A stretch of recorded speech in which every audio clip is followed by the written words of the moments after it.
Now approaching the 40-day period of the martyrdom of Imam al-Hussein alayhi salam, and when we approach the time of the Arba'een pilgrimage, we need to remember again the sacrifice of Imam al-Hussein alayhi salam and his family, and inshallah next week I'll talk about the pilgrimage of Arba'een itself and what it means and what we should do during this time period.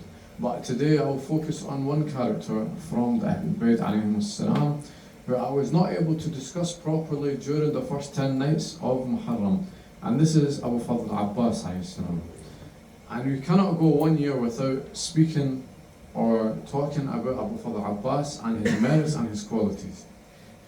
So if someone asks you, who is Abbas? Who is Abbas ibn Ali that you keep talking about? Who is this Abbas that is narrated in all of the traditions during the time of Muharram? Who is Abbas? Abbas was the best example of dignity, the best example of honor, the best example of courage, of bravery, and of generosity and of obedience to the Ma'soom Imam.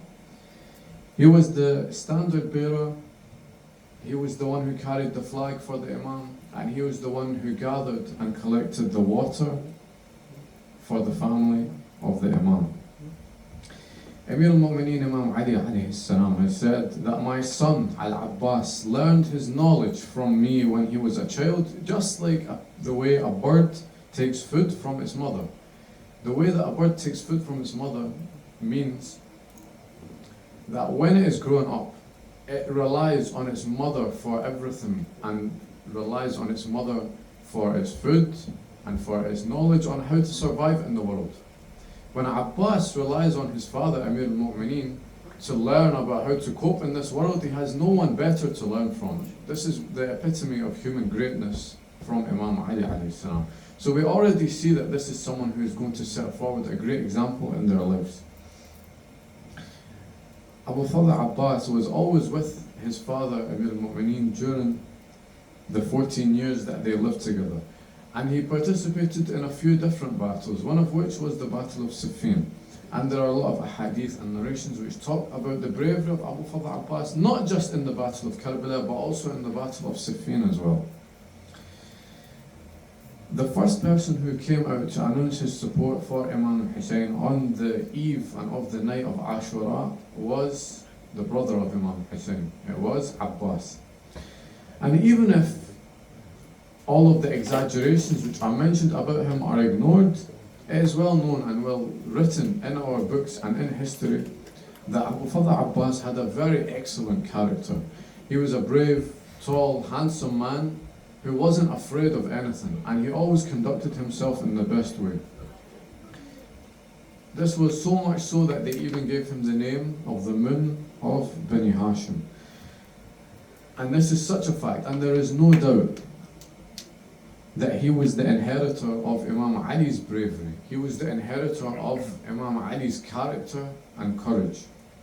And it is also a fact that Imam Ali had told his brother Aqil, find me a wife who is from the progeny and who is from the family of brave men. I want to have a wife who comes from a family of brave, noble men. And Aqil had then selected al-Banin. And she proved exactly as the Imam desired. She was exactly what Imam Ali alayhi salam had asked for. The Imam also wished that he would have a brave son who would be born from al-Banin, and this of course as well was granted by Allah subhanahu wa ta'ala in the form of Abu Fadhl Abbas. On the narrations and the ahadith that we have, al-Abbas came to Imam Hussein alayhi salam on the day of Ashura, and he requested from his brother, please allow me to go for jihad. My chest is becoming straightened, it is becoming anxious, it is becoming heavy. I am suffocating, I can no longer breathe, and I cannot control myself any longer. I want to sacrifice myself for you and for your sake as soon as I possibly can. And who knows what was the meaning of Imam al-Hussein alayhi salam when he said, brother, go if you want, but make some arrangement for the water for the children. The request of Imam al-Hussein, first and foremost, was not for Abbas to go and fight, but for him to find a way in which he would get water for the children in his camp. Imam al-Hussein knows this reason best of why he asked for this to happen. It is because Abbas had already received the title of the person who brings the water for the Ahlul Bayt alayhi salam, for the household of the Prophet. Because he had been the one who was bringing the water for these children during the previous nights. Even if it was the case that the enemy was in front of him, he would fight through in order to get the water for the children. And from the night of the 7th Muharram, this is when the enemy and the soldiers of Yazid began to cut off fully the water supply to the family of Rasulullah.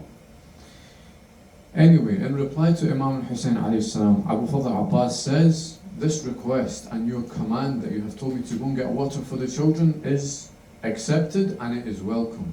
It is not the case that I will do it because you're asking me to, but I'm happy to go and do this for you. Again, this is what we mean by someone who is loyal to the Imam, to the Ma'soom Imam.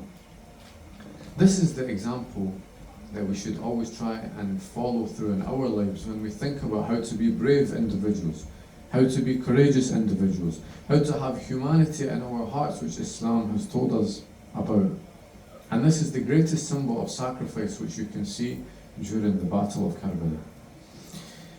The lion of God began to attack a huge number of enemy soldiers by himself, and this one man managed to drive away 4,000 soldiers who were guarding the river and guarding the water supply which the family of the Imam needed to get to.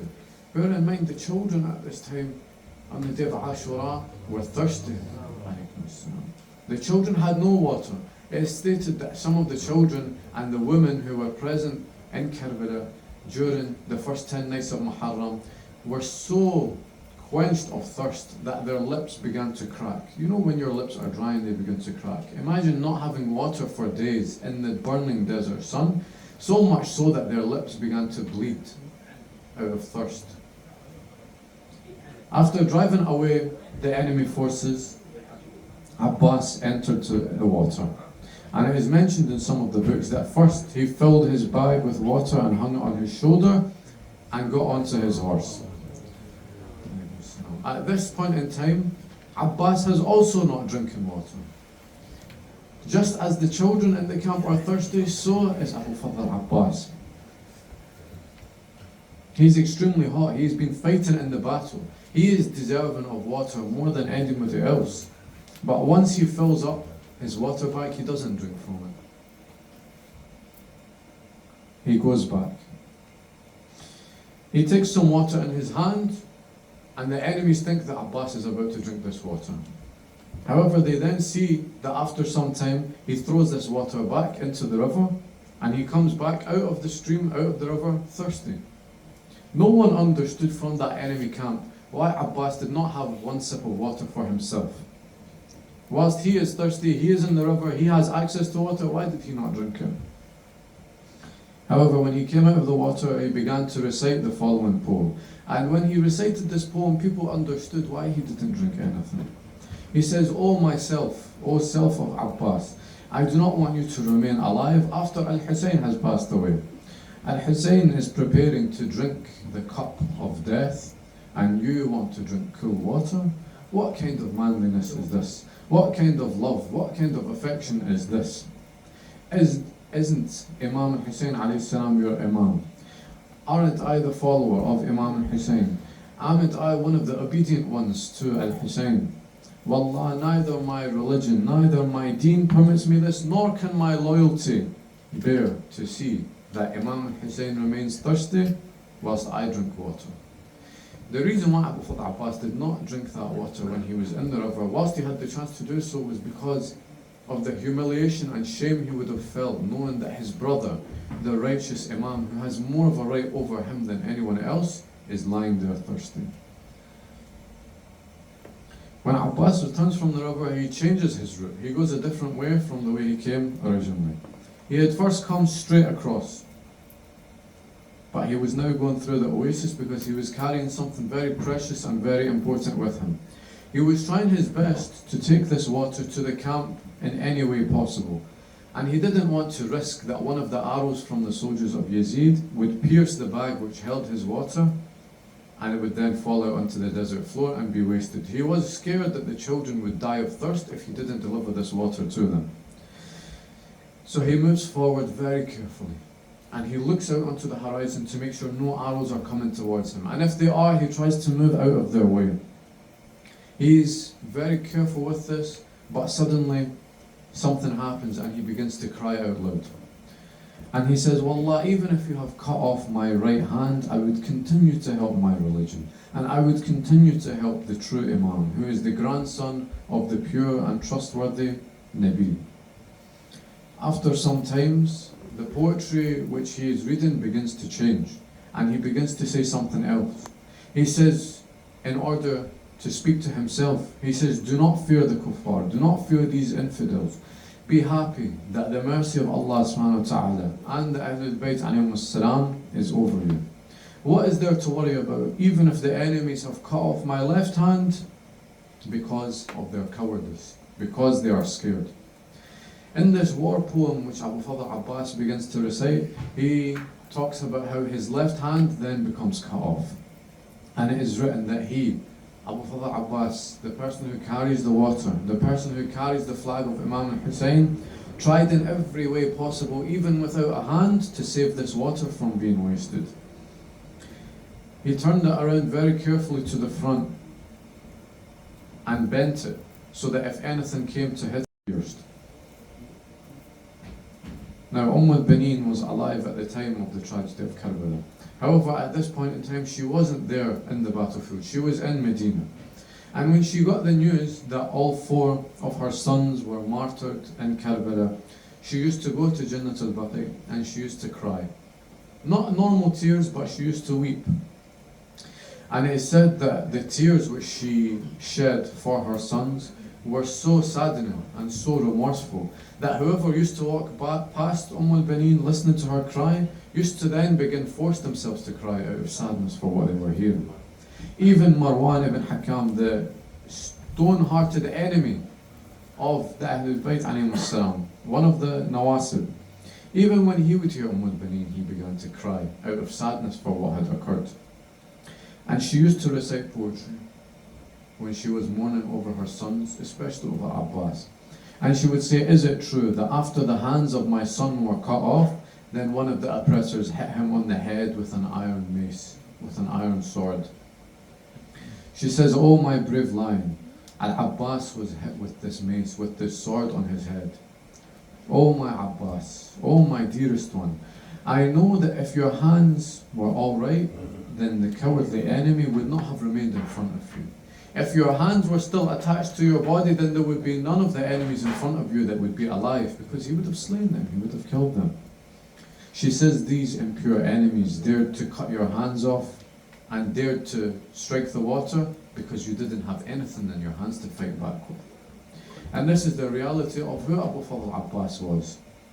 The enemy would never face him. They would never challenge him. They would never try and go to war against him whilst he had his full strength, whilst he was at his full capability. They had to wait to fight him until he had no hands to fight back with. It is narrated from Imam al-Sajjad alayhi salam that he says, may Allah have mercy upon my uncle al-Abbas. He surely made the sacrifice and made a great fight until his hands were cut off, and he sacrificed himself for his brother. Allah subhanahu wa ta'ala gave him 2 wings, just like his uncle Ja'far al-Tayyar, to fly in paradise together with the angels. Indeed, al-Abbas has a position before Allah subhanahu wa ta'ala that all of the shuhada and all of the martyrs would wish to reach on Yawm al-Qiyamah. Imam al-Mahdi said, peace be upon Abu Fadhl al-Abbas, the son of Amir al-Mu'mineen, who sacrificed his soul and who sacrificed his life for his brother al-Hussein. He used this world and this dunya as a means for the akhirah, for the hereafter, and he was sacrificed for his brother. He was a guardian who tried hard to bring water to the thirsty in the camp of Imam al-Hussein, and both of his hands were cut off in jihad on the path of Allah subhanahu wa ta'ala, fi sabilillah, for the souls of the shuhada especially of the Shuhada in Karbala and for Abu Fadhl al-Abbas and for the martyrs in Gaza and the Mazlumin across the world. Please recite Surah Al-Fatiha after Salawat ala Muhammad wa ala Muhammad.